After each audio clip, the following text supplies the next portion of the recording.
রক্ষণশীলতার খোলস থেকে আস্তে আস্তে বের হয়ে আসছে সৌদি আরব।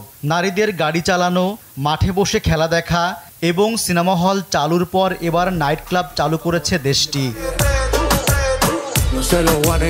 ক্লাবটির নাম বিস্ট হাউস। তবে এর সদস্য হতে হলে মানতে হবে বেশ কিছু নিয়ম কানুন, সেই সঙ্গে গুনতে হবে মোটা অঙ্কের টাকা। সৌদির এই নাইট ক্লাবে অত্যন্ত বিলাসবহুল ইন্টেরিয়র তৈরি করা হয়েছে।